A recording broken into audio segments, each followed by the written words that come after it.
పాలమూరు రంగారెడ్డి ప్రాజెక్టులో ఏదైనా ఒక రిజర్వాయర్ దగ్గరికి ముఖ్యమంత్రి గారు వచ్చి తన అధికారులు సిబ్బంది ఇంజనీరింగ్ నిపుణులతో వచ్చి మాకు ఆహ్వానం పంపండి, ప్రజలందరినీ పిలవండి, అన్ని ప్రసార మాధ్యమాల పత్రికలను అందరినీ పిలవండి, మీరు ఎంత టైం తీసుకుంటారో ముందే చెప్పండి, మాకు అంత టైం ఇవ్వండి, మొత్తం ప్రపంచం వినేటట్లు పాలమూరు రంగారెడ్డి మీద మీరేం చేసినారు, పాలమూరు రంగారెడ్డి ఉనికిలోకి వచ్చింది ఎప్పటి నుంచి, వాటికి సంబంధించినటువంటి నీటి అంశం ఏంది, సాంకేతిక పనులేంది, ఇంజనీరింగ్ పనులేంది, ఇప్పుడు ఏ దశలో ఉంది, తమరి నిర్వాహకం ఈ 2 సంవత్సరాల నుంచి ఏముంది ప్రజలకు వివరించండి, మేము జవాబు చెప్తాం. అక్కడి నుంచి అదే వేదిక మీద నుంచి చెప్తాం. ఒక మంచి సాంప్రదాయానికి తెరలేపుదాం.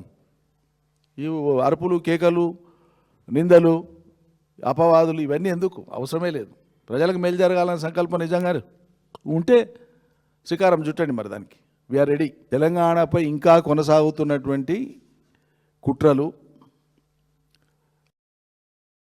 నగ్నమైనటువంటి కుట్రలు, కేంద్ర ప్రభుత్వాన్ని తమ చేతుల్లో పెట్టుకున్న కారణంగా తెలంగాణకు కల్పిస్తున్నటువంటి ఇక్కట్లు, ఇక్కడ ఉండేటువంటి ప్రభుత్వం యొక్క చాతగానితనము, దూరదృష్టి లేనితనము ఇత్యాది విషయాల మీద మా పార్టీ సుదీర్ఘంగా చర్చిస్తుంది. అన్ని అంశాలను మన్ని విడమర్చి ప్రజలకు చెప్తాం.